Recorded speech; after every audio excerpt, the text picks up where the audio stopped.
everyone. Welcome to another episode of the Fourtress. Where the fuck is this coming from?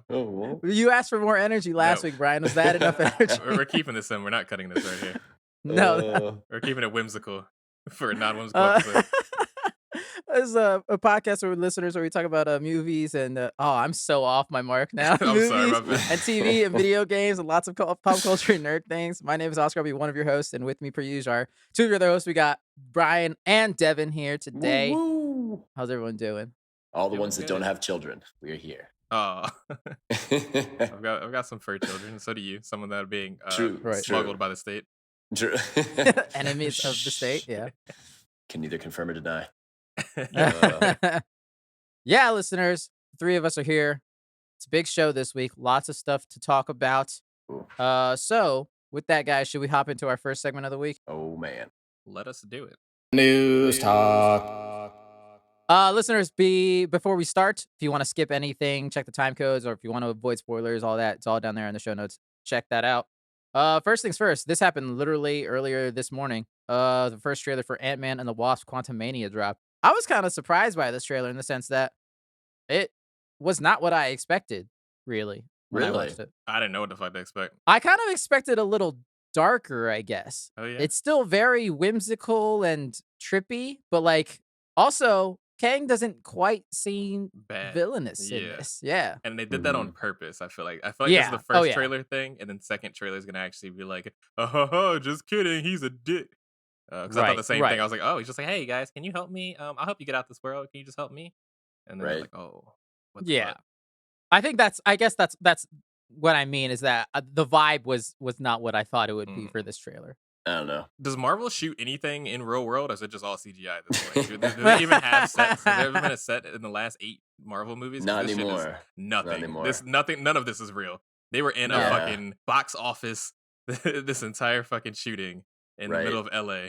It's all green. Yeah. All green. I will say, like, the Quantum Realm looks cool, but also it is just a bunch of, it's very Guardians of the Galaxy. It's a bunch of colors with people wearing hilarious odd outfits. That's what I'm saying. Like, it looks like another thing where like they're not going to explain a lot of stuff, and like of all the movies in this phase, except for hopefully Wakanda Forever, right? It just looks like nothing's going to make sense. They're not going to explain much. And I mean, I guess like the biggest draw is Kang for this movie. If he delivers, which I think Jonathan Majors will, I think it's going to be good. And I guess it'll be a more evil Kang this time because like I think time he's more quirky, and now he's going to be kind of more foreboding and stuff. So that'll be cool.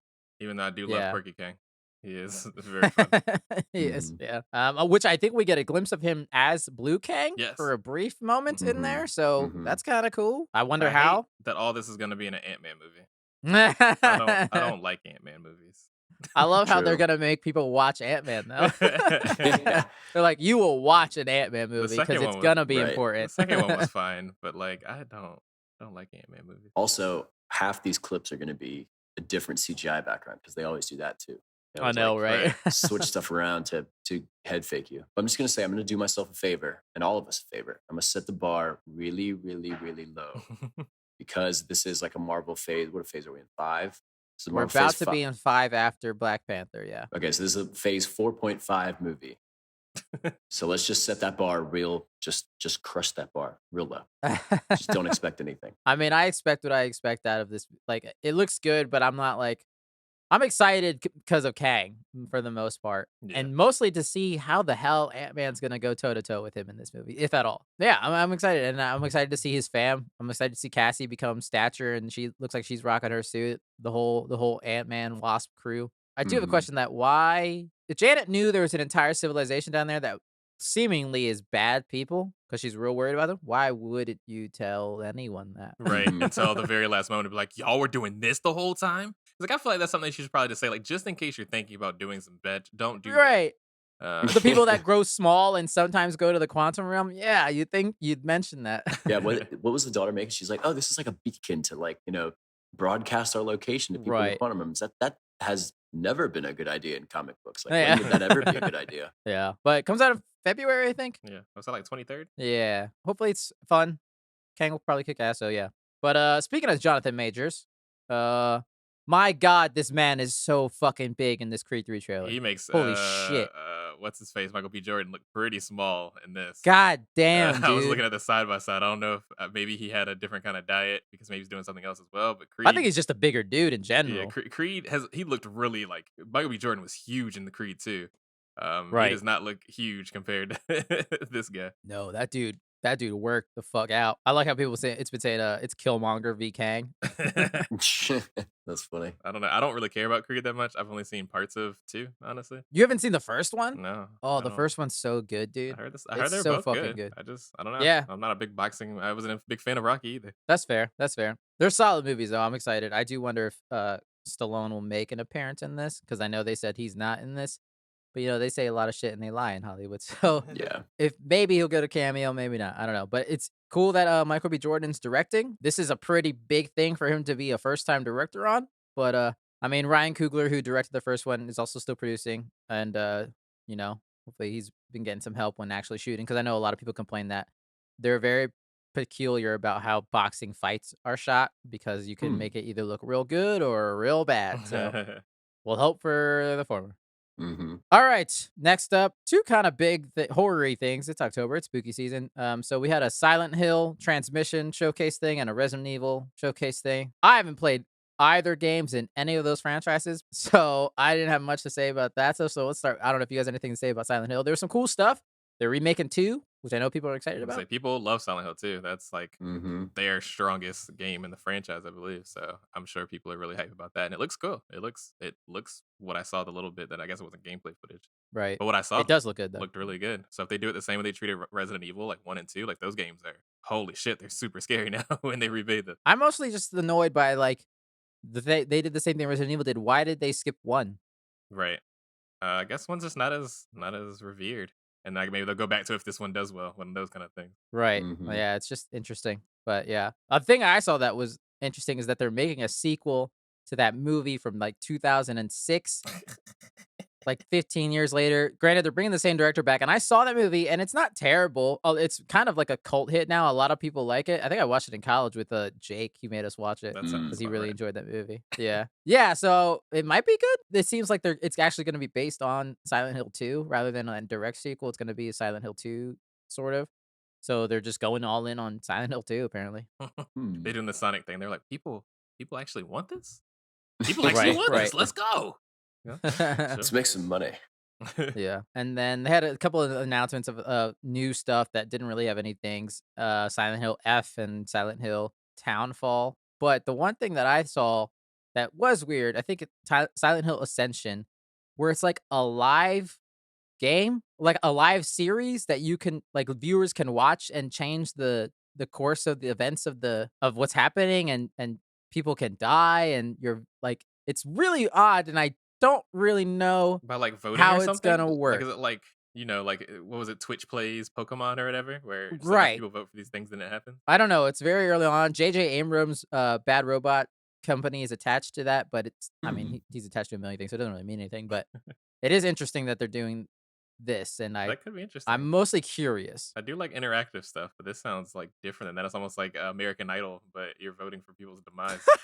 Like, Right. Yeah. I wonder how drastic the things are going to get, and also how that's going to be controlled. Will you have Yeah. to wait? Like, will the choices only happen at the end of the thing, and then the next day, the next part will happen, and based on those choices or some shit? Like, yeah, I don't know. I'm I'm Interesting. interested in that. That sounds Yeah. like something. It could be Sounds like fun. fun. I like different stuff. That's fine. I like people Right. try different Yeah. things. Yeah, so that's kind of the whole Silent Hill thing. On to Resident Evil. I will say, I like the way they did this whole thing in general, where it's like you're first person and you're in the world that they're showing you, rather than it's two people in suits or suit dresses or something like that, reading a prompter awkwardly, because that shit gets old real fast. Mhm. But they did show off a lot of Resident Evil 4 gameplay and a new trailer, and I'll be honest, when I watched it, and I think I realized why, it seemed a little lackluster to me, having never played any Resident Evil game ever. But I think that might just be because the jump that the remake of 2 made from its original is so much bigger than the jump that this made from its original. Like Right. 4 was already a pretty good looking and quality game, whereas 2 was a completely different game than that. Right. So I think maybe that's just I expected more when I shouldn't have, you know? Yeah, I mean, at this point, we've basically just been, building off of the Resident Evil 4 engine when it came to like the way the gameplay and stuff kind of works. Whereas Resident Evil 2 was, isometric tank control bullshit. So that game was a completely different game when you play it today than it used to be. Right. Right, Yeah, exactly. I think there was less to do for Resident Evil 4 Yeah. because it was a smoother game. Right. But it looks cool. They kept what is it? Leon? Or Leon, right? Leon, yeah. Yeah. He still has his roundhouse kick. He can still do that to people. They showed off that whole village section that Devin was terrified of. Yeah, it's real And scary when they're all just chasing after you. Yeah, I hate that. You got like 3 bullets. I really wish they had done this before they made the VR version because I can't imagine playing that gross looking, ugly GameCube version on VR. I watched someone play it and it looked not fun. Right. To be honest. But hey, it still looks like a phenomenal game. It made me want to get into these games still.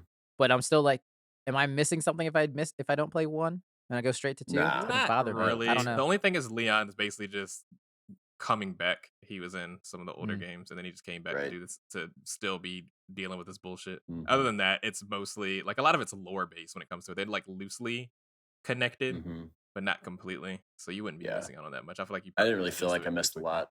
Yeah, because I don't think I played any of the first 3 and I jumped right into 4 and it was like, cool. I kind of vaguely know the story of like Raccoon City and stuff, but whatever. We're in like rural Spain or something now. I'm just gonna wander around and do stuff. Magical.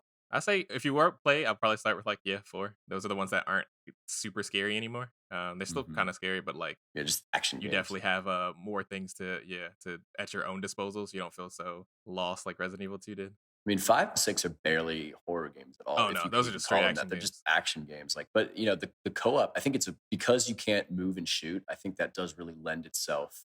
Like the style, the playing style of Resident Evil does lend itself very well to co-op. I think. Yeah, I think people liked them as good co-op games, but bad Resident Evil. Yeah, exactly. See, boys, this is what we do. We just, we don't buy new games anymore, new stories. We just buy the same games that we already played, just that look prettier, and maybe have a few different things. Nostalgia has us by the fucking throat, dude. Millennials are just struggling with nothing but nostalgia. We don't get new shit. Yeah. To be fair, though, I kind of like some of that nostalgia. Oh, I love it. I'm the prime person to be selling this too. Absolutely. But yeah. So that's kind of the biggest stuff. They did other stuff at that Resident Evil stuff, but it's just more of what we've already seen. All right, last piece of news, Brian. This one's for you. It's a little teaser for A Christmas Story, Christmas movie. I had no idea they were making a sequel to A Christmas Story. Fucking Ralphie's back. Oh man, I love A Christmas Story. It is my favorite Christmas movie by far. It's probably one of my favorite movies of all time, just as a whole. When it comes on TNT for 24 hours, I usually watch 18 of those 24 hours worth of it. I do own it on DVD. I do also have it on my computer. I love that movie a whole lot. I have negative 100 fucking interest in this fucking movie. Because I know it's just a blatant cash grab, dude. Ralphie is like 87. Dude look like shit.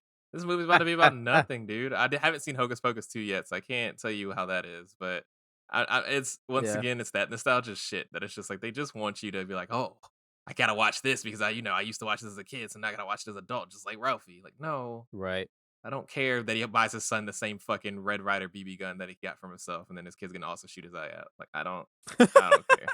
I don't know. Is he one of those people that looks like a child still? Like the guy from like Haley Joel Osment, like the Sandlot guy. He still looks like a child. He looks a man child. 48 and 18 at the same time. You've seen him. He's in the Marvel universe, technically. You've seen him before. Ralphie? He's in the first Iron Man movie, and he comes back in Spider-Man No Way Home. He's the scientist that works with Mysterio with the glasses. He sure is. What the fuck? Yeah. The one who also tried to create the new Tony Stark shit and fucking what's his name yelled at him, the bad guy. The one where he's like, I'm not Tony Stark built this in a cave? It's like, I'm not Tony Stark. Yeah, he's that guy. Okay. Wow. He's got a funny because he's got these cute blue eyes, real bad. Yeah, but then he just still looks so old. So he looks like a little baby man. He looks like a mouse. Yeah. Yeah, so that's funny. I probably won't watch this unless I hear it's the most amazing thing on the planet. I'm gonna watch it and I'll let y'all know, but I know I'm probably not gonna like it. Yeah, you let us know. I'll set the bar pretty low. Nah, I'm gonna stick to my Hallmark channel. Just watch, type A city girls go to the countryside and fall for love. I was about to say, isn't that every Hallmark movie? Whose mother also is having a bakery that's going to get foreclosed on by the bank, but then she has the connection that can maybe save it. And then at the end, I'll stop. Those are the best Christmas movies. The best? Best bad ones, but yeah. Anyways, that is the news, everyone. We've done it again. Shall we now, guys, jump into our main topic of the week? Let's do it. Here we go. Boy, here we are. Oh, man. Trapped in another fortress. We got some high fantasy going on.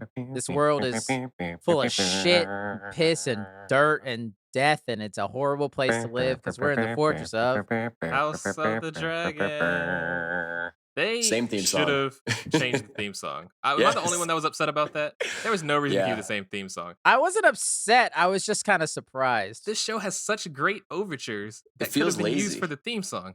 Yeah. That I think are better.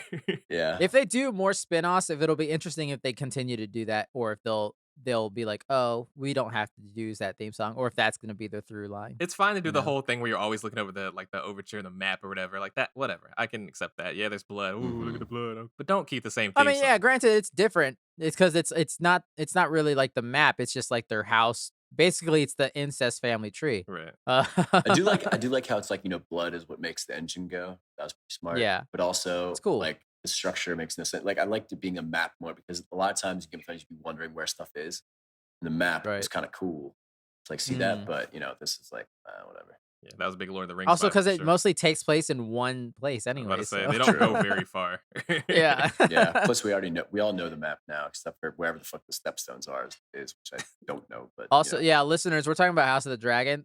So just letting y'all know, we're talking about House of the Dragon season 1. So before we dive into that stuff, let's give some quick overalls. I will say I really enjoyed the show. I really enjoyed watching it week to week. I will be honest.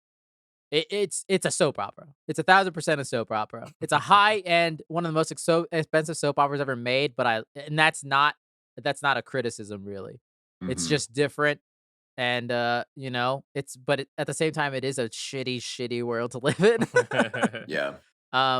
But it did have some highs, some somewhat lows, but like overall, I really had a lot of fun and enjoying it. I just also find it amazing that this show about incest has millions and millions of people watching it every fucking week, and it blows my mind. And I'm telling you, this is why porn went the way it went. It's because of shit like this. I'm sorry. This shit. We need to stop. We need to stop. It needs to be stopped. I don't want people to normalize these couples, which we'll talk about in spoilers because it's fucking weird. I don't like it. You found yourself like, screaming at the TV like, you fucking idiot. You should have married the 12-year-old, not the 14-year-old. Like you should have married your cousin, not your sister. It's fucking terrible. So yeah. I mean, I'm kind of with you, Oscar. I really enjoyed the show.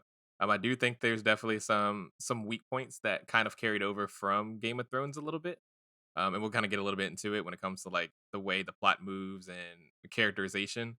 That I was kind of like, I have to suspend a little bit of disbelief in order for this to just be okay, which was fine. But no, I was always ready to watch it as soon as possible whenever it came back on. I was always looking forward to the next episode, and I think it was entertaining enough to keep me doing that. So I definitely enjoyed it. I think that's the most important thing. It captured that what we loved about Game of Thrones. It's like every week you'd be looking forward to that that intro song and kind of like the recap from last week, and you're like, all right, what's going to happen next? And like I think that thing that united society all together, and this, it kind of got as close as it probably could to that of like, oh yeah, I really want to sit down Sunday night and watch the next episode. I can't wait till Monday. I can't wait till Tuesday to watch it. Gotta watch it tonight. Props, kudos for them to getting close to that thing. I just want to say we're all masochists. Okay, we all love. Oh, it's terrible. We all love self-torture because the lore is out there, all right, and it's in Game of Thrones. Like you already know what's going to happen here. So like, and yet, right. In Game of Thrones, it's like, oh, these are the good characters. You want to root for them, and then just brutally just take them from you time and time again. This time, they're doing it right in front of our face, and we're all falling for it. We're all like, yeah, this is my team. There are no teams. It don't matter. Right. Nothing matters. The biggest thing you have to accept in Game of Thrones universe as a whole is you're not gonna have a good time. Yes, there's no happy endings. Just period. No one comes out of this happy. Right. Also, my only other overall takeaway is that childbirth is terrible. It's a horribly this world is childbirth in general just looks very very awful, and I'm very glad I'm a man for that reason. We got to discuss that as a whole when it comes to the show. Game of Thrones universe as a whole has been quite sloppy in the way that they handle just grotesque things as a whole, kind of, but especially Women? towards women. There is no reason to have so many painful, awful, tragic births in this show. The first time we get Ugh. it, we understand. We need it. Even the third time, I get that I was trying to move a plot point along, whatever. There's no content warning for this. There's a content warning for everything else in the show. There's not a content warning for stillbirth, which 1 in 4 women actually deal with in the world. Mhm. You know Right. what I mean? Like this is triggering shit you're showing to people. Some people that have probably Mhm. lost children. What the Yeah. fuck are y'all thinking? And I'm pretty It's a sure lot. vagina havers have worked on this show, which Yeah, is women directed a lot of the stuff and wrote a Mhm. lot of the stuff, which is pretty cool. you would think they would have a little bit more grace Just with put that. maybe just put a warning before the episodes, because I think it's Yeah, good to I don't show, know. like, to show how difficult it can, especially back like in the these kind of times. I was about to say, That's don't the say back thing. then. That's the Yeah. thing, though. Does it change anything to show it? Do we have to show it? Like that shows how grotesque it. We know it's grotesque because we said it's grotesque. You know what I mean? hmm I don't always love the tell but don't show, but in some places I don't need to be shown. You know what I mean? Especially not 3 Yeah. times in 10 Right. episodes. That is I will. a I lot. would. Four times. The only Four times. thing I would say is, for one thing, I'll edit this in. We're already talking about spoilers. So spoilers Oh, I'm for sorry. House of the Dragon, and also potential spoilers for Game of Thrones listeners. Just be aware. We have all 3 of us seen Game of Yeah. Thrones. Probably the incest part. If you listen to this, Yeah. you need to watch Game of Thrones first. So just check the time codes, and we'll try to keep them to a minimum. But yeah, I would only say that I would hope that the women that were writing and directing this show weren't forced to do anything uncomfortable. It doesn't seem like they have, so I trust them if they think that there needed to be no content warning and that they needed to show these things for a reason. I'm gonna trust them. It's not my place to say otherwise in that discussion, really. But I think that, like, the whole childbirth thing plays a lot into the themes of the show, like the whole Oh patriarchy yeah. thing, and, like, a woman's job is only to birth children and stuff. Like, hmm of all the fucked up things that Game of Thrones and House of the Dragon show us, right? And Game of Thrones had so many fucked up things. But, like, that first thing that I think the first episode where, like, he basically makes the call to, like, kill the wife to save the baby, and she's murdered basically in front of us as they do a C-section. Like, R.I.P. but that was Emma. maybe one of the most She ain't last long. horrific things I think Yeah. of any Game of Thrones episode. Like, at least with violence, right? Like, when it's like in combat, this kind of thing was like, she did not agree to be murdered that way. She had no and choice. they And that's just made the really- call for her, and, like, you know what I mean, like that. And then she's sitting there screaming. It's like, holy shit! Like, this is, of all, like, that's like top 5 of the most horrible things that is happening in Game of Thrones universe. Like, that was That was the terrible. first episode. Right. And that was the first episode. Yeah. And that's Ugh. I think that needs a content warning. I don't know. I talked to some Yeah, people I that agree. have had children, and they were like, this. I was already terrified enough having to go through this myself, and now I see that on TV. Not Yeah. into it. And that's absolutely fair. Yeah, I think absolutely. I think that's Think fair. of it this way. We had 4 times that this has happened where they were just showing people basically some characters that weren't even like super main characters have this happen to them and whatnot, and it's pretty Mhm. graphic. But then you see Lord Corlys, who gets a mortal wound completely off screen. We don't see that at all. So he's Right, about the same right. character as Daemon's black wife, because half the characters are black in the show, which is wild.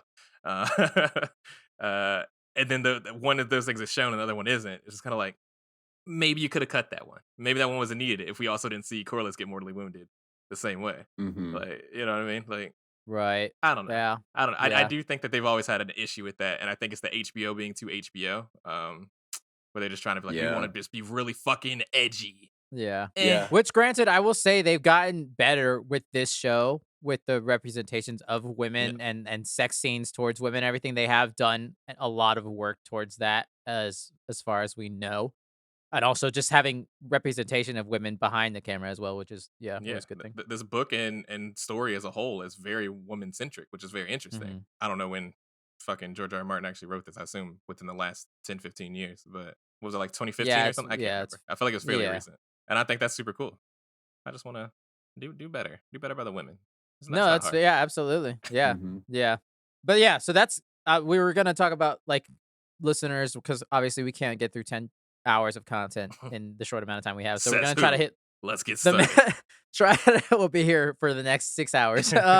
So we're gonna try to at least hit like 1 or 2 of the major events in each episode. And we kind of already talked about the first one, with the death of Emma, which was very sad and fucking traumatizing. Wasn't she like, I I don't really want to be having no more children. This shit sucks. Try to stay away from having children for She had as long as already possible. had, I think, what was it, like 5? 5, yeah. Yeah, I think she had lost 5 children trying to give him a male heir already at that point. And she was like, I'm not doing it again. I think if she hadn't said that, he probably would have been like, oh, she can try again, like just to save her life.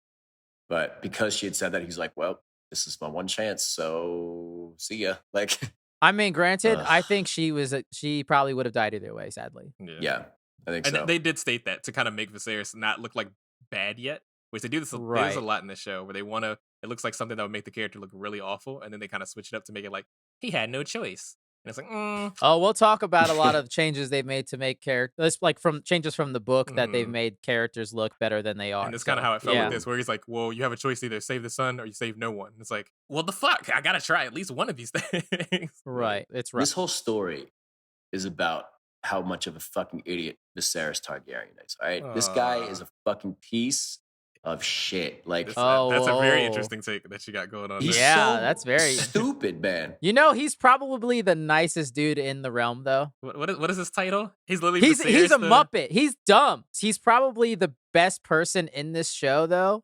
Like, we'll talk about it later, but like, he's an idiot and he sucks at times, especially in this first episode. But there are other times where I'm like, all this dude wants is for his family to be together. He's trying his best to keep everything together.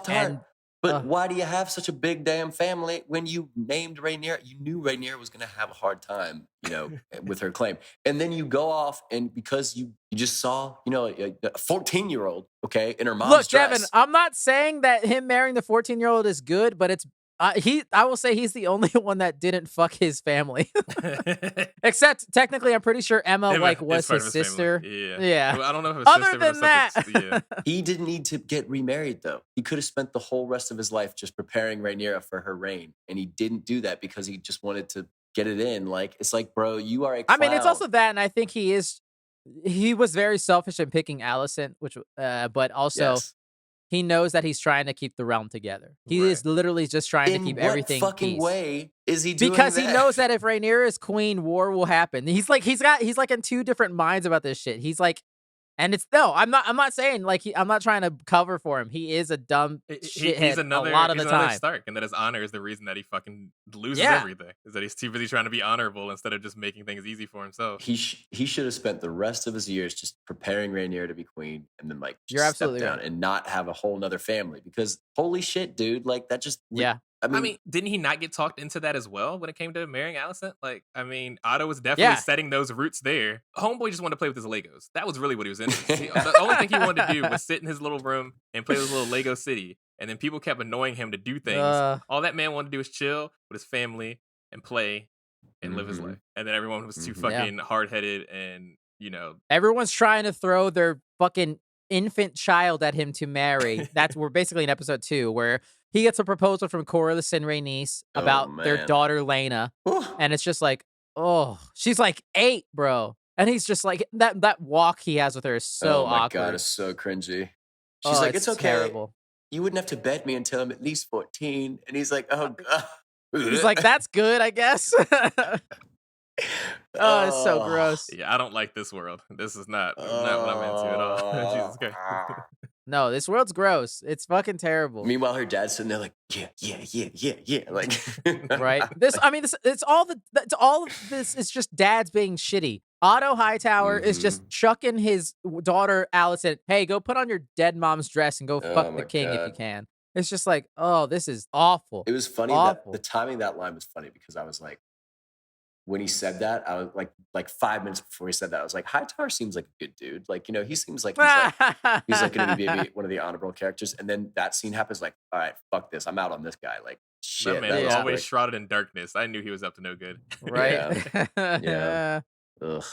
Oh, yeah. So that's gross as fuck. And so, yeah, Viserys is dealing with having to have a new bride, basically. And that's kind of episode 2. He picks Alicent to Rhaenyra, our main character, who we haven't really mentioned all that much, is like, what the fuck just happened?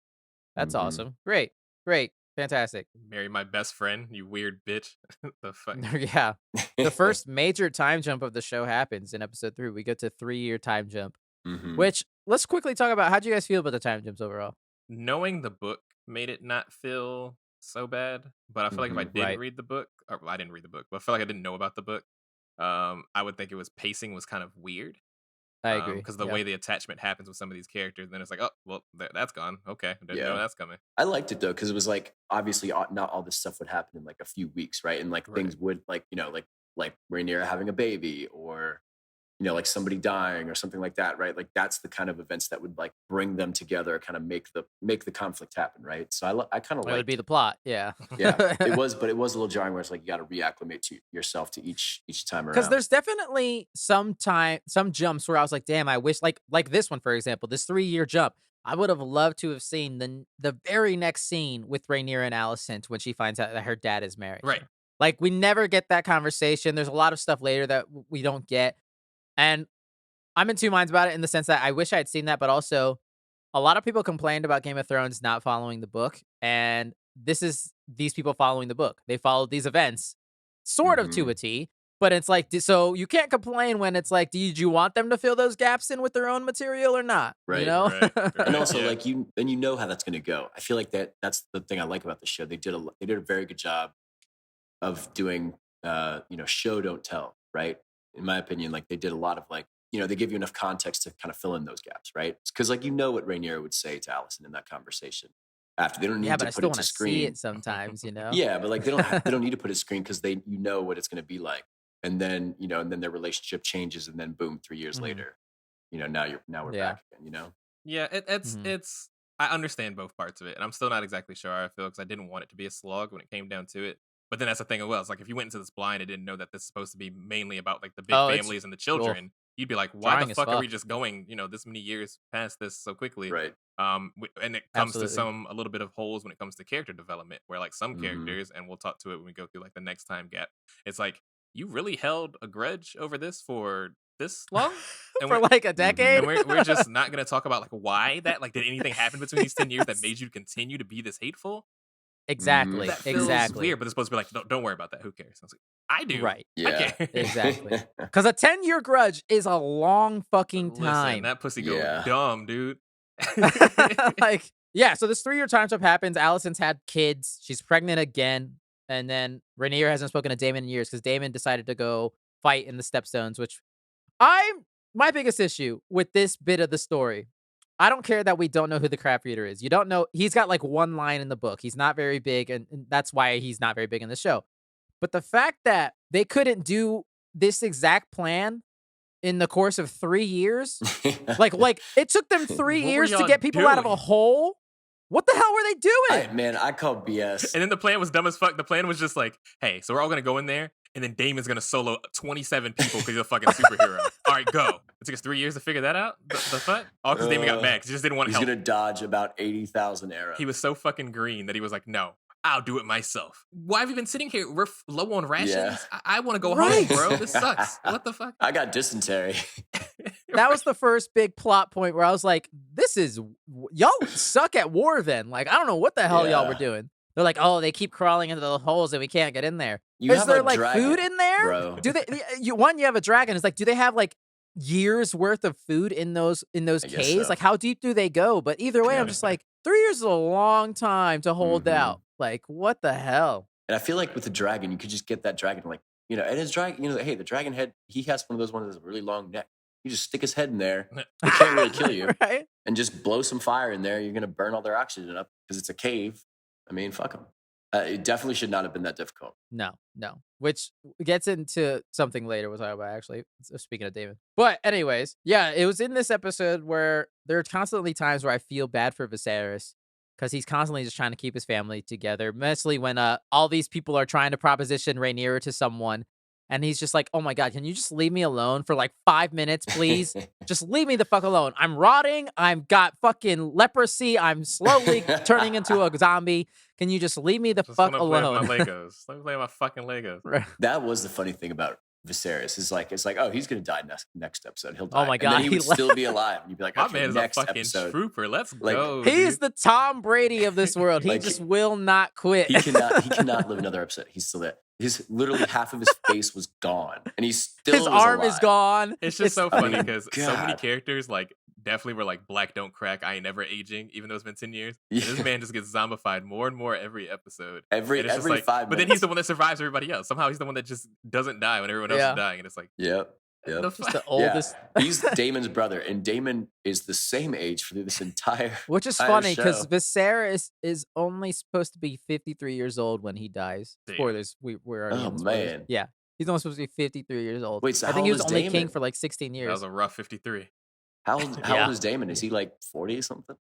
Probably, yeah, something like that. Because he was the same age the entire time. The entire time. Which yeah. Oh, there's certain characters where like y'all didn't like. Oh, you added a little bit of beard on that person, Right. But okay, yeah, okay, a little bit of gray. Well, Viserys is literally fucking decaying.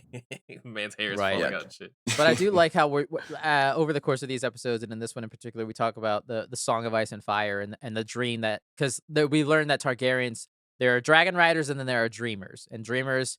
Most of the dreamers had this Song of Ice and Fire vision, and Viserys was one of them, and it's what's ruined his life. this obsession, which will ultimately ruin all of the Targaryen house. And I will just say, you know how you fix that? Is stop naming all your kids the same shit. Like, that's not how a prophecy works. If you think a prophecy is going to come true, you just continue your life and it'll come true. You don't try to make it happen. What are you doing? That's why y'all don't know who Aegon is, because you name every fucking kid Aegon. Right. I'm annoyed. It was really stupid. That whole thought process is really dumb. So many dead children named Aegon. This whole war could have been prevented if he had just died quicker, or if or if they had just named his punk son somebody else. Or if he just named his kid Jeff. It's like, yeah, no, Aegon meant you. Oh, wait, he's the prince that was promised? No, not you. You.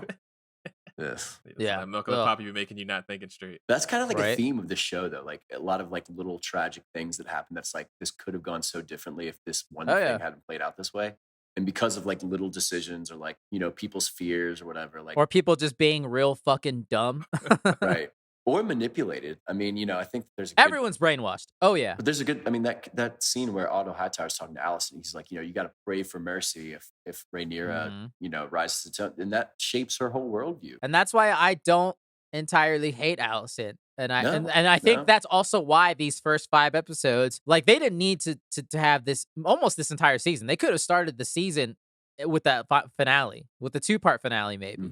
But like, I feel like these first 5 episodes are literally just character development to understand and not just paint Alicent as a villain or Rhaenyra as whoever she is supposed to be, but gives them that context. Whoever she's supposed to be. That's what I really liked about it. Because like, she's kind of like a tamer version of Cersei. And it's like, well, if you saw this part, if you saw this much of Cersei's life, you'd probably be on her side too. Like, it's like, fuck everybody but my kids. And this is coming from someone who I liked Cersei still, but even by the end of that show, I still liked Cersei. I understood. I like Cersei, but I definitely understood her. Yeah, and I think Alicent is just doubly so because of that. I mean, we're all playing for survival. This is a show of gray. Nobody's the good or the evil. Everyone's just trying to not die. Honestly, it is annoying that like a single conversation would solve everyone's problems. Though. Yes, if Alicent and Rhaenyra had one conversation, a lot of this shit would be fine. I mean, that's a soap opera, right? It's a whole about this thing about exactly. Not having conversations that cause conflict. Right, and exactly. But I didn't realize this. That dagger, that is the dagger that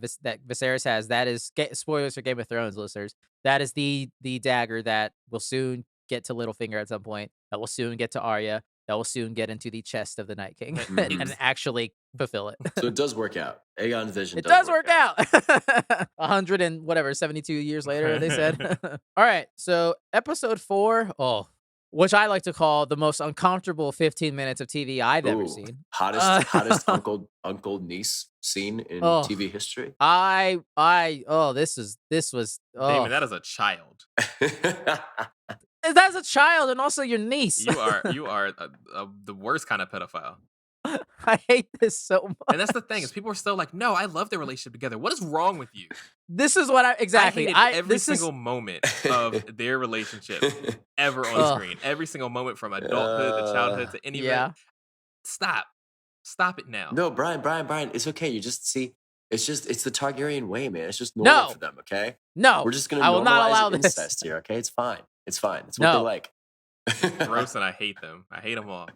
It was rough, but with that, and then just Viserys having sex with Stone Cold Alicent, just God. that was my man was pumping and dumping like an NFT scam. He's like, I'm gonna get mine with the sores all on his back, and just it was just she's it just was staring rough. straight ahead. That was horrible. I may be decaying, but I'm still gonna get mine, baby. Oh my God.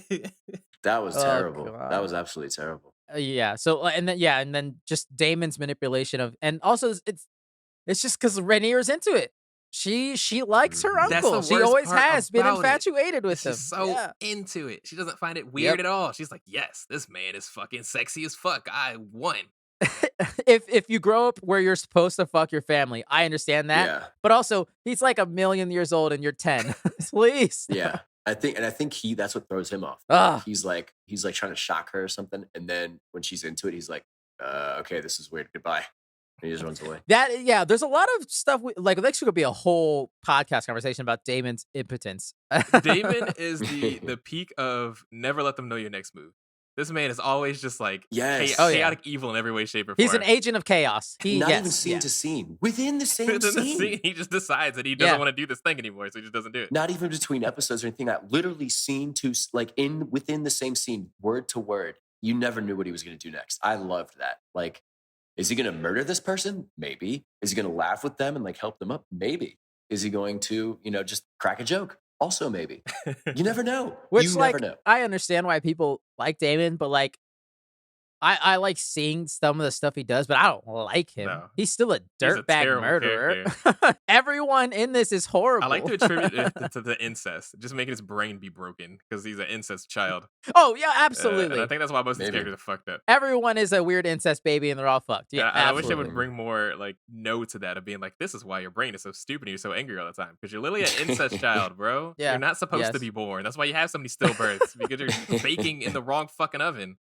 You're using the wrong ingredients. Stop it. You try to make a cake with fucking, I don't even know, orange juice. What's going on here? Yeah. You put flour instead of sugar. You fucked up. That whole sequence was nuts. The whole fucking the pleasure house, and then him leaving her there to get home by herself, and then her being so horned up that she's like, I need to fuck something tonight. And look, it's Kristen Cole, who I will say, until was it like episode 6? I was rooting for this dude. I was, hell yeah, brother. He was hot. I was. He was nice. Was. Operative word was. was. We'll get to it. Was. In the meantime, I was still rooting for him. I was still worried. I was like, as soon as he fucked her, I was like, oh, he's dead. Oh, he's fucking dead. That doesn't happen, but okay. Listen, Rhaenyra got some pullability. She can just be pulled these hot ass men. What's going on here? What the fuck? To be fair, that's what was the thing. I do kind of like the thought and the idea that they put in here that Rhaenyra is kind of also abusing her power in this scene as well. 100%, like, it's not just the men. Like, she also said, you're going to fuck me now. Like, what is he going to say? No? That's like an essential part of Rhaenyra's character, because she has the yin and the yang, right? Like, she's smart. She has a good head on her shoulders, but she also has that, like, Daenerys kind of quality of, like, I'm going to do what I fucking want and I'm going to get what I want now. Yeah. Kind of thing. And that's what I think makes her a great character. Is like, I also think that's why Daemon finds her attractive. Daemon wants a dragon. Daemon is a dragon in his mind, and he likes Rhaenyra because she is also a dragon, at least in 2. Right. The finale, which we'll talk about later. Right. The next big thing after that whole sequence, Otto gets fired, finally. Thank God. Fuck and only because Rhaenyra was like, did you ever wonder why you married his daughter? Did you ever think about that? You married the Hand's daughter. I wonder why. And he's like, he's such a dope. He's such a dope. He's a real bad king. Guys, trash. But he was, what is he like? His name was like something like Viserys the Peaceful, Viserys the Kind or something. Like, I feel like sure he was like well regarded as a king in like to normal people. He just sucked as a king. I mean, for normal people, he was a great king. Because like this might be the most peaceful era in all of Game of Thrones peasant history. Like nobody was getting killed. Realm. Nobody's getting murdered by Lannisters or anything. So pretty good by their standards. And then next episode, because of all this controversy with Daemon, Viserys is like, you're marrying your cousin. That's your punishment for fucking your uncle. You're marrying your cousin. Great lesson, Game of Thrones or House of the Dragon. But Dad, I don't even like my cousin. You will marry your cousin. He's not even mine. Also, he's gay. Why am I marrying him? He doesn't want to fuck me. Like Kristen Cole which leads us that was funny. to not the worst wedding in this universe, but a pretty bad one still, I will say. I feel so bad for Laenor, as his character is so tragic. Well, it's not as tragic as it could have been, though. This is true. I mean, kind of ends up pretty good, actually. But yeah, I mean, that was...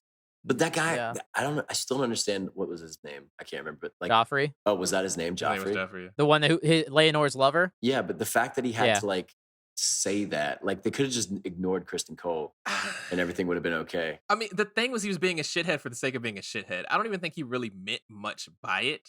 He was just trying to make a little scared jest to be like, okay, I know what you got going on, bro. So like, oh, that's interesting. See, to me, I didn't think he was doing it as like a jet. I thought in my head he was like, look, you and me are in the same boat. Like we could be buddies. I feel like that was what the first inkling I had when he was trying to do. They could have been. You know, Kristen Cole's in such a piece of shit. All right, he might be the worst. Let's just talk about him now because he might be the worst character in this show so far. Before we get to him being a piece of shit, I will say I was still on his side in this moment, even after he beat the shit out of that dude. You were? Yes. Why? Oh, I was off the boat. No reason. There was no reason. Only to in do the sense. No, I mean, he shouldn't have beat the shit out of him, but only in the sense. And I talked to Brian about this. I thought about this as I watched the episode. Obviously, they casted the Valerian house as black people. And in my head, obviously, when George wrote the book, he probably imagined they were all a bunch of white people, except for Kristen Cole, who we know is from Dorne, and they're all brown people. So in my head, I was like, I can see the idea he's coming from where he's literally the only brown dude in the room full of white people who are all related fucking each other, for one thing. And only, as far as he's concerned, the only people that know he fucked the princess are the princess and now the queen at this point. And then this random motherfucker comes up to him 5 minutes later and is like, yo, I know this. And he's like, what the hell? How? What the fuck are you talking about? And like, just the idea of being trapped in this now, like, what did I get into in this web? All I wanted to do was be a knight because it's the best thing I could do with my life. He's got a lot of pride issues. I don't agree with his pride issues. It's down to pride. Yeah. He's got a lot of pride issues. But the idea that now I'm trapped, to be fair. Yeah. Now I'm trapped in this horrible, horrible world and I don't know what to do. And yeah, the rage got to him. Like, so again, at that point, I can understand him just being like losing his fucking mind, and then he's like, "I'm gonna kill myself." He's a piece of shit because he's fearful for his life. Because I get where he's coming from. You do not kill people, especially as a knight of the Kingsguard. If you have a shred of honor, you take that one on the chin. That's why he was gonna end his life at the end of it. He knew his honor. At that point, he already thought his honor was gone. He's not honorable at all. He's a self-pitying piece of shit. Okay, he. Let's rewind. I mean, yes. Okay, correct. You're not wrong. No, I'm not disagreeing with you. Because before the wedding, where they're on the ship. And he's like, Rhaenyra, just run away with me. Like, we could get married. Oh, like, yeah, that sucks. You know, he sucks for that. It's like, no, fuck you. You're my whore. I'm the one that's like, I'm the one that you think this platinum, this platinum blonde highlights is cheap. His pride is his biggest downfall. Right. And the fact he thought way too much of himself. Okay. He was lucky that Rhaenyra looked at him in the first place. And then for him to have the audacity to murder someone in a wedding and then to not face any kind of justice whatsoever. That's not on him. That's on everyone else. That's on everyone else. That's one thing that I do, and I'm frustrated with the show because that's something that they never explain. Like, he murdered someone at the royal wedding in cold blood. And then because of Sir Strong beats him up in a courtyard and he gets exiled. And this man gets to sit around the Red Keep and stay there for years. Devin, you do know this isn't like democracy. It is corrupt oligarchy. Like they don't care. They'll do whatever fits them. As soon as Alicent made him her personal guard, he was fine. But he murdered somebody. You can't just do that. If he works for the queen, apparently even he can. Game of Thrones standards, like, okay, so by that logic, like, if Sir Strong got pissed at him in the courtyard, then Rhaenyra could just be like, oh no, he's my guy. Like, it's cool. Like, Yeah, but there's already controversy with that because he's the dad. Well, people already suspect him. That's why. But they don't suspect Kristen Cole of being the dad. They just, no one knew. Man. Yeah. Kristen Cole is just such a piece of shit. He sucks. He really sucks. But I like the thought process you do with that, Oscar. And not that I don't wish there's more white people in this show. I do think it makes an interesting dynamic. I make that clear. Yeah. I'm glad they did not. But it is also an interesting dynamic that there's not, because that does change, I think, some opinions that I might have not had otherwise. Like, because of some of the things they talk about when it comes to like house erasure and stuff like that, it turns into color erasure. And a lot of this stuff. And yeah, the Kristen Cole thing is kind of interesting because, like, yeah, he didn't know that he had any. I don't know. Just think harder. These people just need to think. more. Oh yeah, that's like I don't know. Don't like pull the trigger until you're sure some shit's about to go down. And this man was fucking trigger happy as shit and instantly went for hands. Yes, on sight. he fucked up. He was like, "I hate the LGBTQ agenda. Fuck you." And I was like, "Oh damn, dude. Like, come on, bro. That's a little. Come on." And he kills somebody later. And he's like, "Oh damn, I killed somebody." And they're like, "It's cool. It's cool. Like he can murder as many people as he wants. And nobody cares. Like fuck. R.I.P. Fucking Beesbury. I like Allison's reaction to that. Is just like Jesus Christ, man. I mean, Devin, the CIA does it, and they're just allowed to do that too. He's a brute. It's the same thing. Also, when they're in the middle of a coup, I don't think they really care. I mean, true. You probably got to kill that guy in some way or another. It's just kind of a gift. Yeah. But still, at the wedding though, the wedding. I mean, come on. And that's a book difference where they that doesn't happen in the book. In the book, he kills that man in a tournament, so it's like fair game. Right. So it was weird that they chose to do this, and then he has no consequences. They really just wanted Laenor to feel bad. Like if I'm just like, oh yeah, I get to dance with my boy. We get to have a little bit of fun. I'm also getting a little drunk, and he's dead. All right, my life sucks, and now I'm married to this woman that I don't want to fuck. This is the worst thing ever. Yep. I will kill myself. Like what? That's a horrible wedding. A horrible wedding. And then I still have to continue with the wedding and still say my vows after that? Are you fucking kidding me, bro? His blood was still on the ground. His blood was still on the ground. My actual love interest just died, and now I have to pretend I will about say, this shame of a wedding. Up to that point, that last like 15 minutes was like some of the best shit, like old school Game of Thrones stuff that I love. That was the juiciest, most gossipy episode. That whole wedding dinner ceremony was like amazing. Oh yeah, I did love the dinner. That oof. And I do love and before that, like Rhaenyra and Laenor had a pretty good setup. They're like, listen, we're both gonna get to fuck what we want to fuck, and we'll just have like the official marriage be out there. And it's like that's it would have been better if contraception of some sort existed. Nah, dude, they all got that fucking abortion tea that they be passing around. Yeah, they do pass around that tea like crazy. God damn, it's that and milk rough. of the poppy be going around like I don't know, drugs. Still better than Alabama and Texas and Florida and Mississippi, probably. I don't know, all these other 14 states. No. And this is where we have to say goodbye to our young actors. I didn't want to forget shouting out Millie Alcock and Emily Carey for playing young Alicent and Rhaenyra. They were phenomenal. And when this episode ended, I was like, oh damn, we're not gonna see them anymore. I was genuinely bummed. I was gonna miss that because I think that's my thing too. Is I got so enthralled with these characters as they are that I didn't want to see them leave, even if that meant the story was going further. It was bittersweet to see that first episode of older actors. And luckily, they're so good that I quickly adjusted. Like my brain was like, okay, here we go. They're kicking ass. So okay, but I still missed the originals. But yeah, this is where we get the big 10-year time jump. And Rhaenyra and has just been popping kids out, popping them out, bro. Holy shit, I was not expecting that. I'm telling you, Rhaenyra be fucking, bro. She be getting hers by any means necessary. And like honestly, I love that for you. But also, your husband's black. So you need to be a little more choosy, picky about who you for the sake of this. Right. Which this is where that works in the show's favor, in the sense it's really evident that they are not his kids now. It's super obvious when you got a black husband, and children all coming out white as hell. Okay, so why? So Viserys's kids all had white hair. And that's half. And Alicent is just a Hightower. She's not Targaryen, right? So why wouldn't Rhaenyra's kids be at least a little white haired? Like I just didn't understand guess them why they strong genes be strong. Them brown hair genes going nuts. I don't know. Big Country has some good genes. I don't know. Big Country. I don't remember his name, but he was a big thick boy, big thick good old boy. He was definitely Big Country. When she brought in that boar from the hunt, he was like, "Oh, you dog me like right here, boy. I can't get me one like that." I loved that man, and I really wanted to see more of him. And it's very tragic. Yeah, that's another thing of the time jump where I was like, "Damn, we didn't get to see any of their relationship develop." Which I'm kind of happy and sad because we saw him. He was the guy who rescued her in the last episode. He put her on his shoulders to get her out of the fight that Kristen Cole started. So in my head, I was like, "Oh, that's gonna be the future dude you fucking." I'm glad we didn't see that. Never mind. That's kind of gross. He's like 50 years older than you. They always are. Hey, he loves him some Rhaenyra. That man was honorable as shit. Yeah, he was a happy man for a while.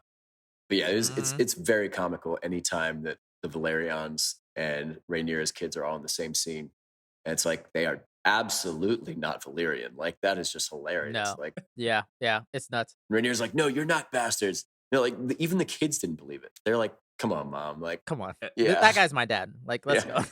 But I do like that Laenor kind of was still around, and he tried his best to be the best that he could, I He, guess. he I don't did. know. He did get drunk a lot and go out a He lot. got a little, He yeah, was really too in his much. feelings because his life wasn't what he wanted it to be. Rhaenyra was fine. Right. She was fucking. He was trying to be as absent as he could be, and then when he's finally like, okay, I'm gonna be here for my family. She's like, well, the best thing you can do for me now is actually disappear. So the best thing you can do is die. Yeah. That's the best way you can help me. And he probably gets the happiest ending of anybody that anybody's going to have in the show. Which, I mean, he gets to that fake his own death and leave. does not happen in the book. He fucking dies for in real the book. And that comes to one of those situations that we were talking about where they changed it to make the character seem better than they actually were. Exactly. Exactly. Which I understand. Because if Rhaenyra, like in the book, if Rhaenyra orders Daemon to kill him and that happens, I don't root for anyone else in this show. I was gonna write her off. I said that. I was like, if she fucking really does this, I hate everyone. Because he was the only one that I still had any kind of hope for. I was like, okay, she's still trying to do her best. No, fuck her. Right. She did that. Like, although, to be fair, they did kill an innocent man because that guard who was just minding his own business and also You're has not a family. wrong. They murdered not him wrong. pretty casually. We don't care about the common folk, though. Right. The fuck them. This is Game of Thrones. They don't have names. He's NPC number 37. Nobody care about that man. Yeah. Who are you? What's your house? Oh, house of over there by the stone fence. Yeah, fuck you. You're dead.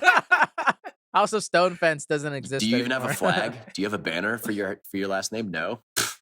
Idiot. Fucking peasant. Fucking peasant. Yeah.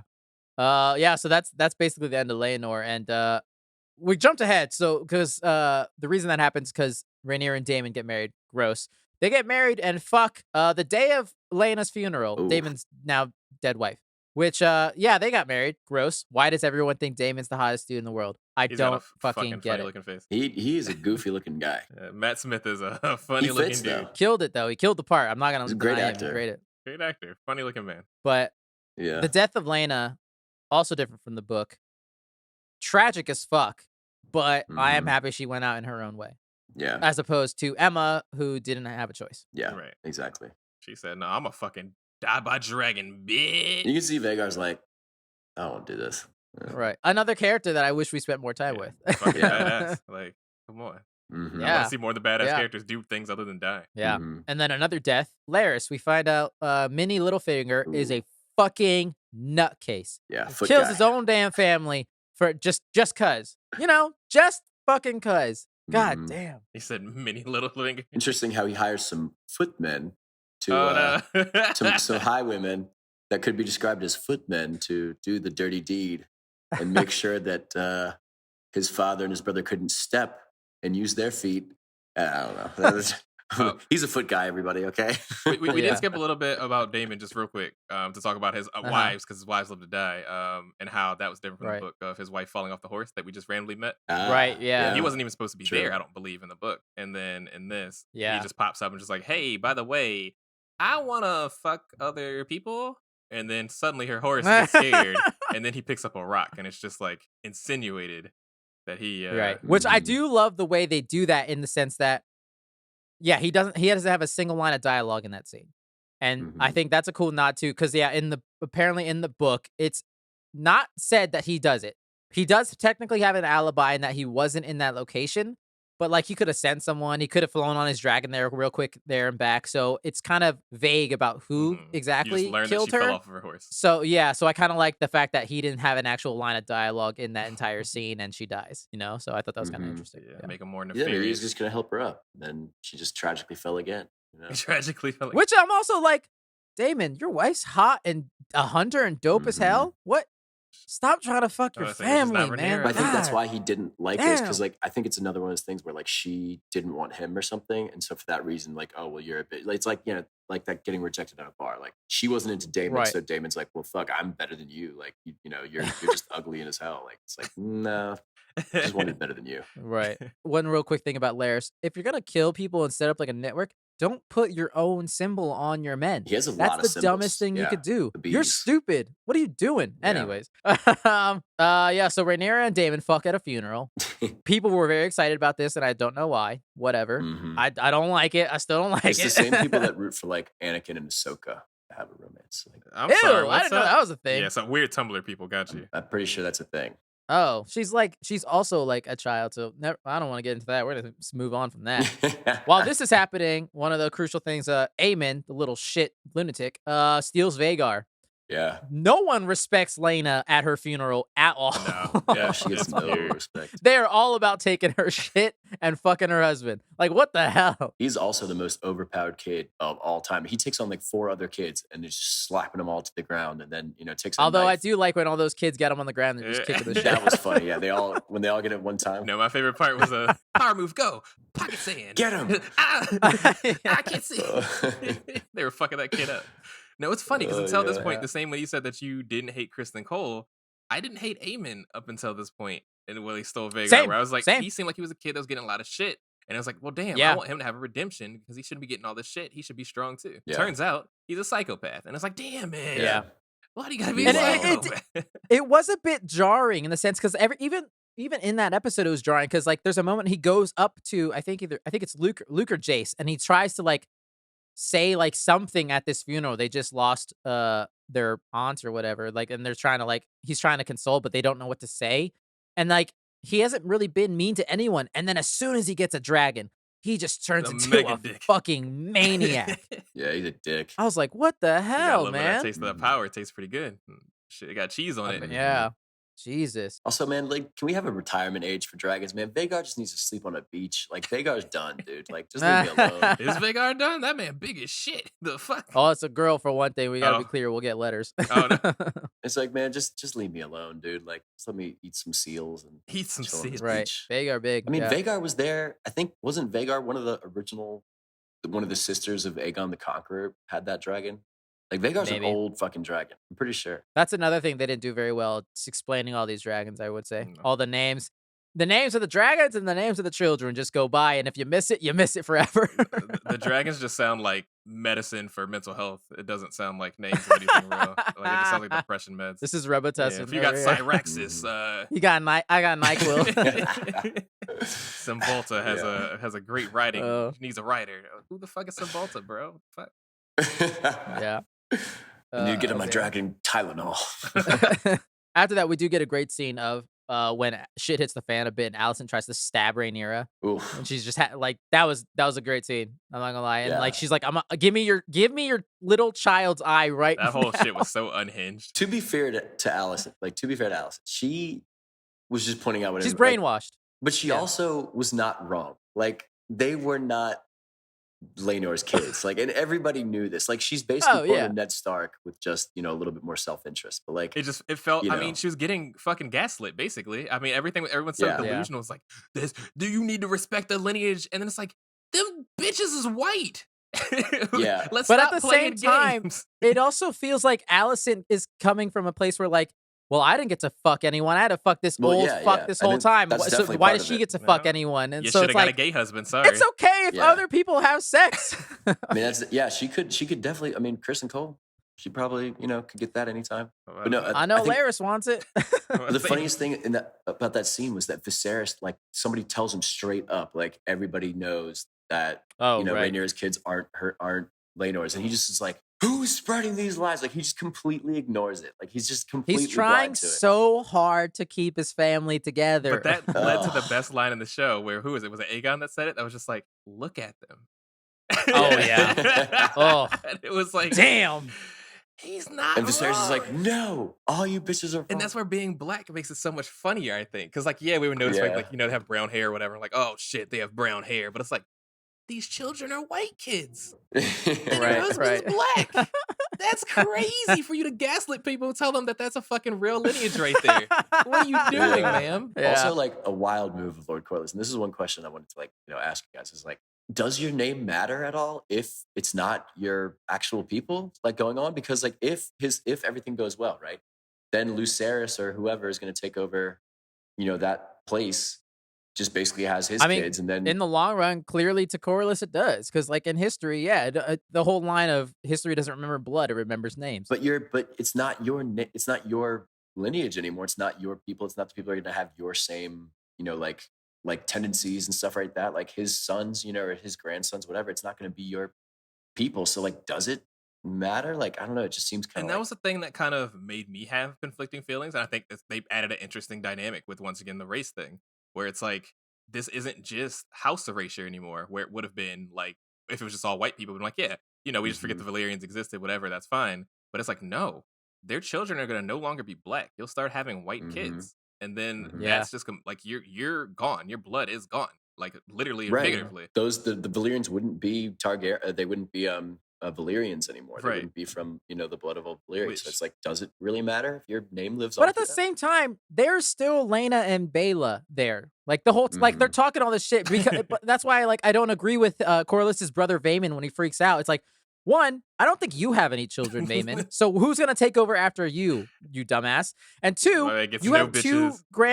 the two girls who are of your blood who would continue on as Right. normal. Mhm. So it's so you're just mad it's not a boy. Like They're mad it's not a no, boy, and fuck they're off. kind of mad it's not them. It all came to everyone just wanted the same claim to the same seat, and none of them were actually Right. rightfully supposed to be theirs. And that's what it kind of boiled down to, which is so shitty. But no Yeah. one wanted to say that outright because then that sounds too opportunistic, which everyone's trying to be. Right. But you want to pretend that you weren't. Ugh, nuts. We gotta pick this up. 6 years later, next episode. Probably one of the best scenes for me, at least in the entire series, if not the best scene, is Viserys' last walk, his final walk. Ooh, I don't know. yeah. That moment got to me, dude. The Yeah, music, it was good. the pace. How the fuck can he walk? All these dead people just be getting up and walking. I like Yeah. how nobody helps him at all. Like nobody lifted a finger to like maybe help Right. him up. Until Daemon helps him up the throne. But like still, until then, like that was a long way across that hallway. Right. That's a Somebody could help him long. out. And they just stare at him. Somebody give me a shoulder to lean on. Or something. Right. No, like I thought that was an incredibly powerful moment, and what a way to go for Viserys. Like I thought, and then the whole Daemon helping him up and picking up his crown, which was improvised apparently, which is kind of cool. That I thought was all very effective. And again, I was like, all these people are terrible, but Viserys is somehow the least terrible, and I just feel so. At this point, I He's just really feel not so that bad bad. for him. Exactly. He's just stupid. He's just Yeah. dumb. Yeah, he's a fucking dope. I do love that he just like yells it, like because it's kind of been boiling under the surface. Everybody's like, "Ooh, they're bastards, right?" Behind closed doors, and he's like, "Cause they're bastards!" Like just like loud and proud. And then Daemon just cuts his fucking head off. Oh, yeah. it's Or pretty not even great. his whole head. At the fucking jaw. He said, we don't play that in this house, brother. Yeah. Once again, never know his next move, man. Just doing shit. Man, just out here doing side quests Yep. the entire time. That was not on Right? the list of things to do, but okay, sure. And this is Yeah. another thing that they changed to make, it seems like to make Rhaenyra seem better than she is in the book. In the book, Rhaenyra tells Daemon to kill Vaemon and feeds him to his dragon. Oh. And I'm just like, again, just trying to make her seem like not a horrible, as horrible as everyone else. And then the Last Supper, for which I thought was also an amazing scene where it was just nice. Viserys finally had his family together, and then the moment he leaves, shit hits the fan. They're trying to eat his little food they can't eat because he's too sick, and he just in there smiling. He just there cheesing at everybody. That shit was so cute. And it was almost working. It almost worked. People were saying sorry to each other. Aemon was trying his best. I don't know what the fuck he was trying to do. Aegon was being a total D-bag. Yeah. Well, he's always drunk, so that was very witty though. You guys are looking good, strong. You guys are looking real strong. Oh, Like, yeah. that was funny. Yeah. But no, like I liked how his face, like the skull side was towards his Oh. Allison's side, and his good Right. side was towards Rhaenyra's side. That was pretty clever. His Phantom of the Opera mask. that shit went hard. Yeah, he just belts out a song. Yeah.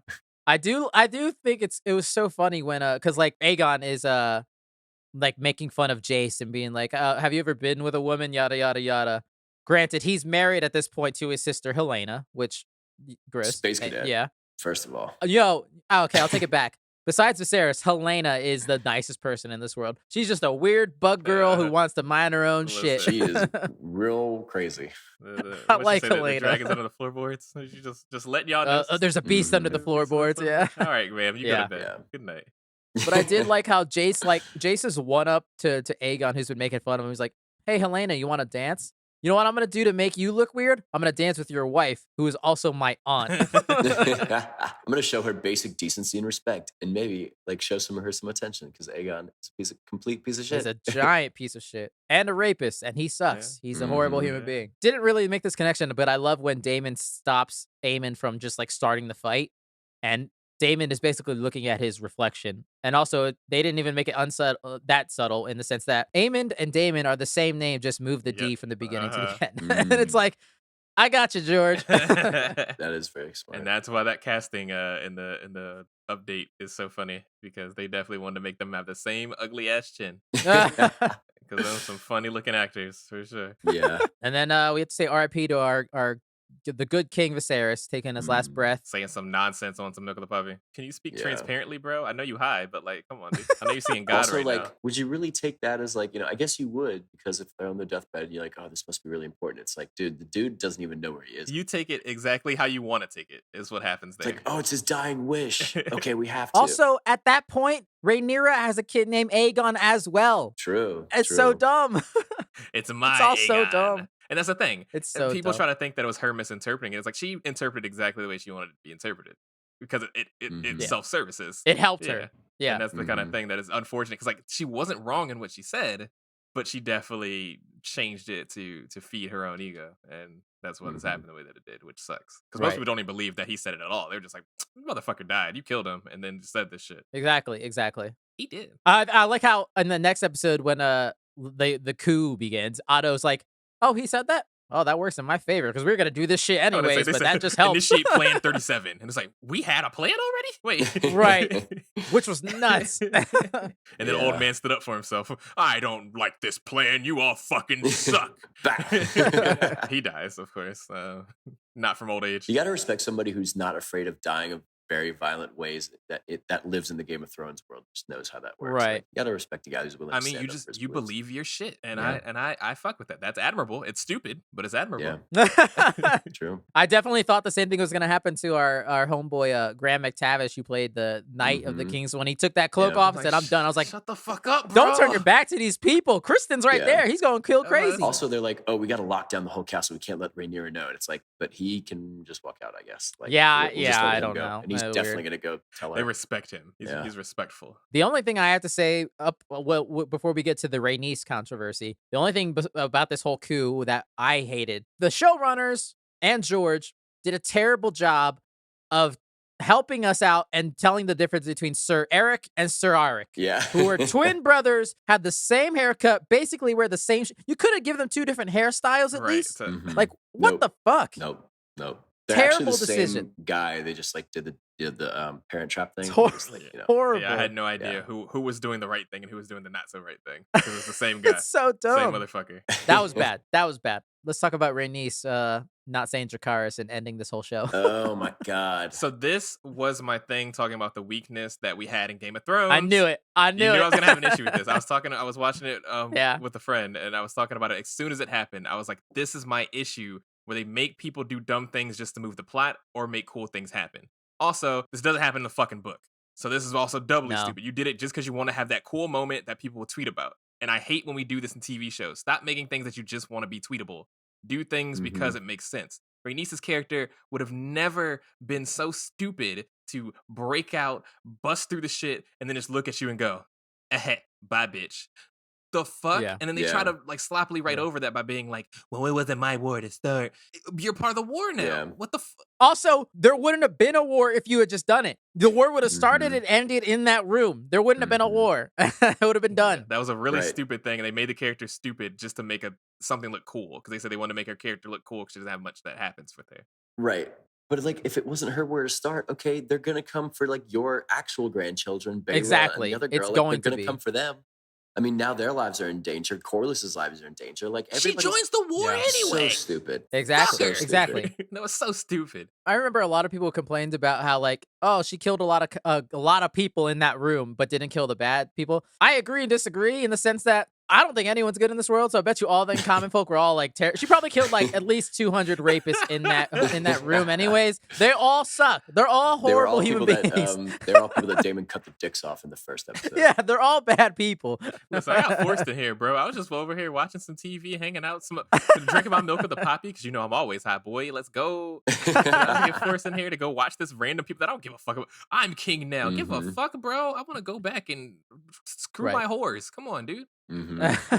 One quick thing I want to add to that is you know how throughout the show they're doing the clever color thing of like, oh, the greens are the greens, anybody who's wearing black is the blacks, right? Like the greens and the blacks, this can be the two factions, right? Which I hate that. I hate that. I'm fine with the greens. Don't call them the blacks. That's weird. That did feel weird. I did feel a little... Every time they say it, I don't like it.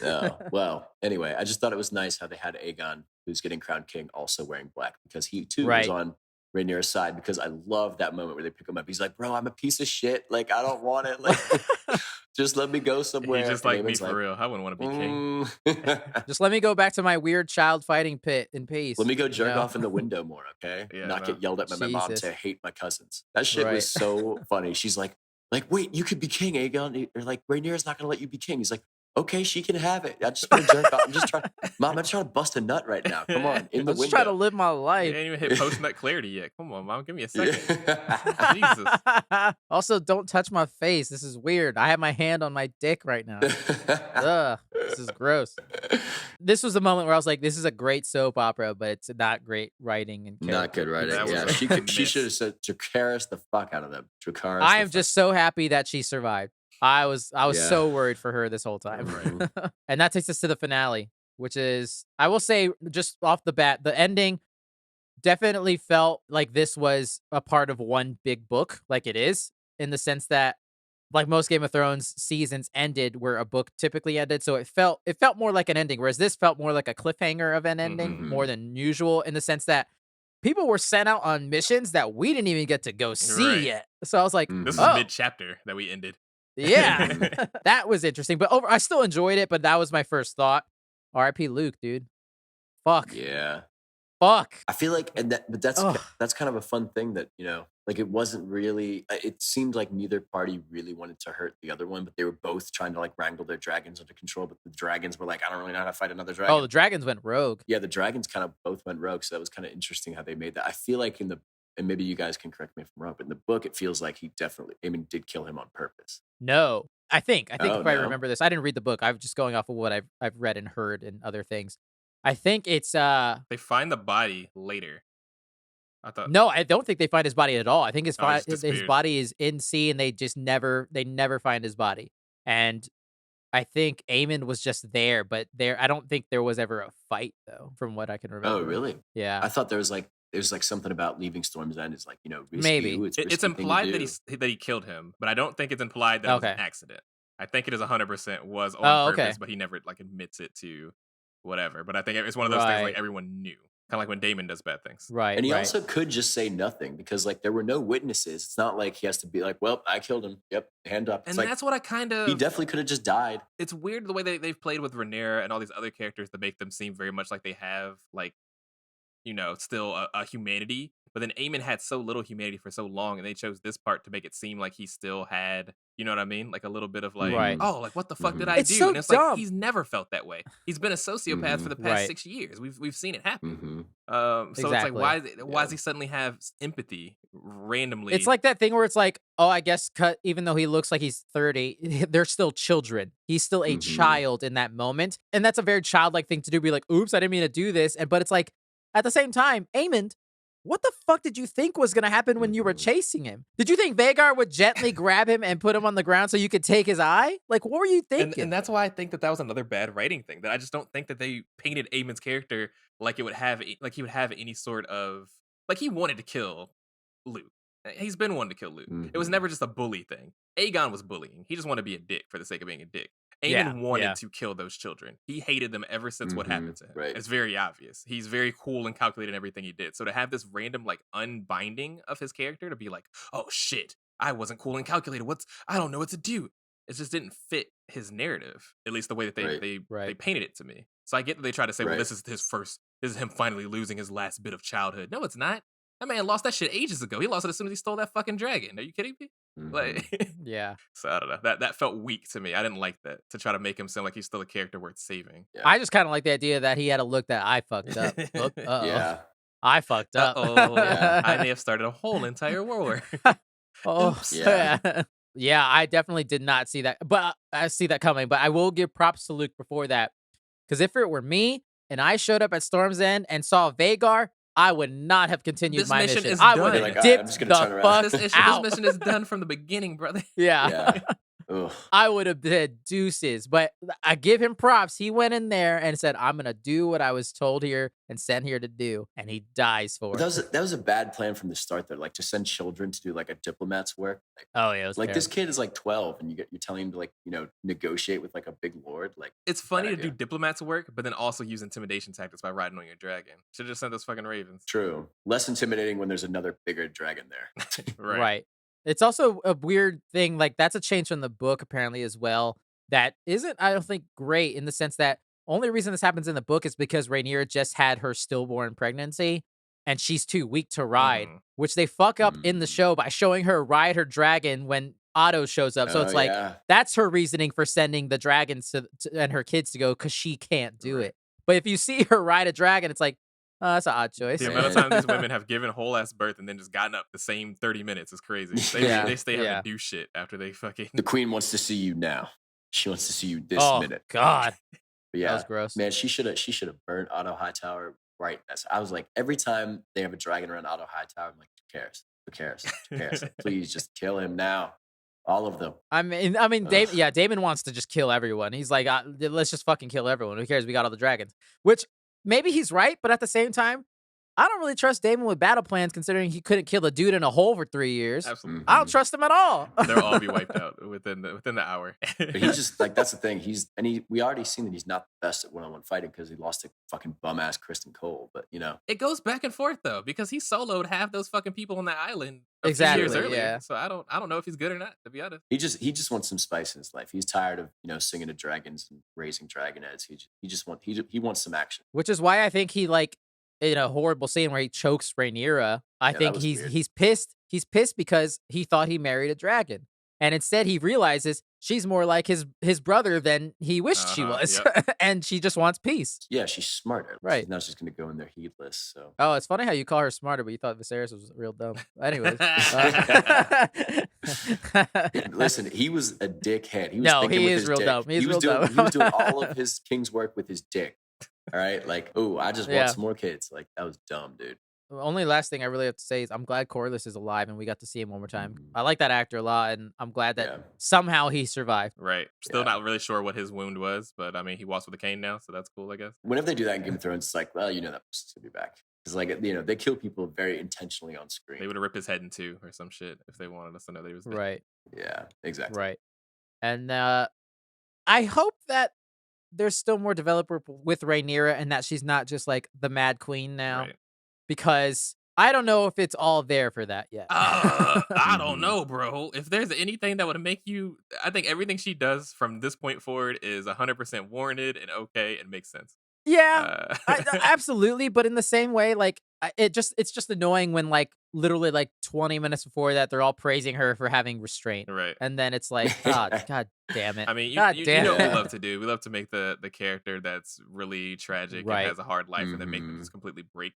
I hate the mental Mhm. break character. I think it's a pretty overused trope, but it seems like Mhm. that's where this is kind of headed. Yeah, if they do anything like the main series, it'll be completely unexplained and out of character and one heel turn in one. That's episode. that's kind of where I'm slightly worried, but hopefully it's Right. not just her wanting to kill everything and The everyone. show just becomes really one note after that point. That'd be really disappointing. If this show gets me to root for Aegon by the end of it, they've It done might. Get the impressive fuck outta work. here. It might, bro. If they do, that's a good body of work in the writing. Listen, No, he he is raped a piece a of lady. shit. He's done. He's done. I He's know. done.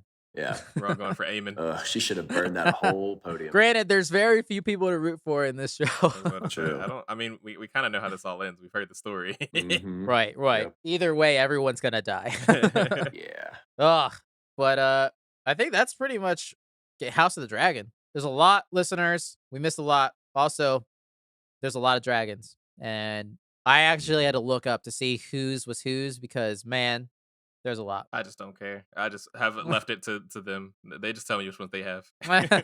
There'll be more combat next season. I mean, yeah, we're in war now. That's why I do wonder how the structure will be. They definitely said no more like time jumps like this season was, but is it just war? Like I want to know the ins and outs of it. So we'll see. Mhm. Do we have a release date? Do you know when this will coming I back? think 2 years. I think 2024. Yeah. I've lost all interest. That's the end of that. That's But rough. maybe that means they'll give their effects artists some time to work on all this shit. No more Dragons in the Dark until the last episode. Yeah. They'll save it for whenever Rings of Power is going to drop their next season. They just release it right at the same time, just to steal their Right. thunder. All right. Is that it up for you guys on House of the Dragon? Yeah. All right, then. Shall we now move on to our final section of the week? Segment, Oh, whatever it's man. called. Hell yeah. Which we like to call free for all, title pending. This is a segment, listeners. We can kind of do whatever we want. We can rant. We can talk about our day, recommend something, whatever. I will quickly go first, just because I don't have much. I would just say that continuing my Last of Us journey, I played through The Last of Us Part 1 again after I beat it. Obviously, I was telling you guys that I just had explosive arrows. It was awesome. But I Oh, did wow. something that I hadn't done before where I played the Left Behind DLC in the middle. So I stopped at a certain point in the game and then played that entire DLC and then continued. It was just kind of a different experience that I never tried. It was kind of cool. That's not really my free for all. The other thing is I didn't know this up until this game, I don't think. Because like in the extras you can buy like cheats and whatever. And there's one thing that you can buy that I didn't know is that they have a whole Last of Us podcast that they released in 2020, before, during, and after The Last of Us Part 2 came out that I had no idea of. So I went back and listened to all the episodes. There's 8 episodes in total, or technically 12, but 8 like actual episodes, and then 3 like shorter like segments with a random guest to talk about their experience with the game. But it was pretty cool, talking about the first and second games, like production and everything. It was kind of a nice listen. It's probably like an hour each episode, so like 9 hours total with the other 3. But yeah, it was just a cool listen to that I just played throughout like the week. I like an episode a day or whatever. Yeah, that's Nice. about it. Cool. I know you love that property a whole lot. Getting all Yeah, the ins and outs is very cool. yeah, it's fun. I'm interested in that show if it comes out someday. How many times have you played through Last of Us now? Yeah, In total? at least 10. No, I don't think 10. I think probably like What would it take you 3 times to 100% the first one? Oh, you didn't finish the remaster. I That's beat fair. it 4 times in the original. Yeah, I haven't beaten the remaster, and then I played this twice. So it's like 7 times. Somewhere Probably 6 between times. 5 and 10. Yeah. But no less than 6. That's funny. Yeah. Well, hey, I can quickly go. I downloaded this Game Boys Game Pass, and it is a good time. Kind of not. I don't know. It was called Chivalry 2. And it's I've heard that basically like a game. big old multiplayer game where you play as like a medieval knight and you just run and like scream and do a battle charge and get hacked to death by like 3 people at once. And, the combat doesn't really seem to matter. It's kind of fun. I don't know. I like playing the mode where there's like 5 actual players on each side and the rest are bots. Because when I played in the main multiplayer mode with like everybody's a person, I would just get double, triple, quadruple teamed every time. And I would just get absolutely murdered very quickly. But it is very fun to like run into battle with like 20 other people and, just like clash swords with people. So kind of fun. I don't know. Pick it up every now and again. Probably wouldn't play it for Nice. more than half an hour, but it's fun. Yeah, I figured you would like that game. I saw it when it first came on Game Pass. I was like, this was like a game that Devin would just enjoy looking at because it's very much, everyone's really clumsy with how they fight and stuff. So it's kind of a funny game. That's kind of what makes me not like it as much because like you feel like it's completely random, like if you do well or not. Like, I don't know. I mean, and to be fair, I'm not the best like player at it, but it basically, if you're on like a 2-on-1 or a 3-on-1, you're just fucked. But Which I mean, so it's in all real about life. getting advantage. Yeah, I guess so. Yeah. That's pretty cool. Nice. Well, I also played a game on Game Pass, #ad. Uh but I want to complain about mine. oh. Oh, Because the lovely thing about Game Pass is there's no commitments to anything you get because you're paying your monthly fee anyway. So you can just it's like Netflix where you can just put on something that you know is going to be Right. trash, but you just want to try it anyway because why the fuck not? I decided to try Paw Patrol Grand Prix. What the fuck are you doing with your life? I've never seen the TV show Paw Patrol. I know there's a dog and all cops are bastards, so a dog cop, and I don't like that. Oh But my other God. than that fucking tragedy that exists, I just wanted to kind of see what children's games are like in 2022 because I don't know what children play outside of Fortnite and shit like that. I was about to say Mhm. Fortnite. Right, stuff like that. It was like a pretty intensive game when you actually try to play it. And I've also played some racing games before that are actually like sleeper hits that are like better than Mario Mhm. Party or Mario Mhm. Kart in my mind. This was Hmm. not that.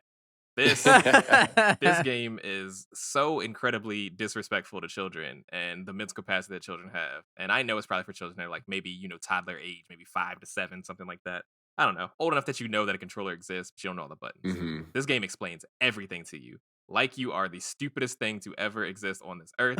You might not even be human. You might be a monkey. They explain it to you like that. So it's always Oh my pausing God. and telling you how to do exactly this. There is no boost. There is no way to do things faster. There's like little like items that you can get, power-ups, kind of like Mario Kart. None of them really do anything. That game fucking sucks. That game was terrible. I can't believe they actually showed. You know what's the worst thing about this game? It's $50 fucking. I was gonna ask, what's the price of it? If it's not on Game Pass, it is Oof. $50 for this game, and this game is an atrocity. I would rather go back and play that fucking, what was that game that came out on N64 that wasn't Mario Kart, that had Banjo-Kazooie and all that kind of people in there?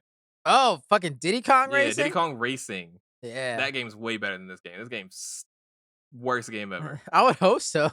I give it a 10 out of 100. It is a waste of it's crazy because it actually looks really good, like the shadows and like the lighting and stuff. Like it's a good looking game for no reason. Game sucks. Meanwhile, like 8-year-olds are out there just loving the shit out of this game. Right. Like, we fucking love this game. Like, I love how it pauses and shows me how to play. I'm telling you, man, the children are better than this. They can do better than this. There's no They are reason smarter, to do this yeah. anymore. Yeah. Yeah, I do what the age range of kids that watch Paw Patrol actually is. What their target audience is, yeah. Yeah. That's that's funny. really funny. How much time did you play this? I played it for exactly 1 hour, and I'm pretty sure I almost beat the story. In I thought you were gonna say like I played this for 6 hours. I thought about 100%ing it. I was really tempted to just be like, let me just go ahead and try to 100% this game for the fuck of it, because why not? It's too boring. I can't even get through it, and I'll commit to a bit. I couldn't commit to this one. Right. Oh, that's fucking funny. Dude. Yeah, that is Holy funny. shit. All right, well, I good to know. I won't pick that game. Mhm. Right, that is our show, listeners. You can email us at thefortress@gmail.com. Fortress spelled FOUR. Feel free to email us any questions, feedback, recommendations, or anything like that you would like for us to talk about in the future. Also follow us on Twitter, Instagram, and the YouTube channel at The Fortress of. Tell your friends, tell your family, tell your grandma, tell your cat. Tell your child who loves the Paw Patrol game. Paw Patrol game. Thank you, Jackie, for helping out of the podcast every week. Thank you, Brian, for the art, Alex, for the music. Devin, thank you for being here as usual. You can find Brian at ITZ_ by the way, Alex at Peterson Films, and Devin. Find him fucking not in Westeros because no one wants to live there. Nope. That place sucks. I'm somewhere in traffic. You can find me leading the Christian Cole hater parade. Number one hater, Kristen Cole. Next week, Rings of Power, maybe more fantasy. Who knows? Mm-hmm. Thank you all for listening. Happy holidays, and put a code on. It's code out there. Nice. All right, we'll see you here next week. Another episode of The Fortress of.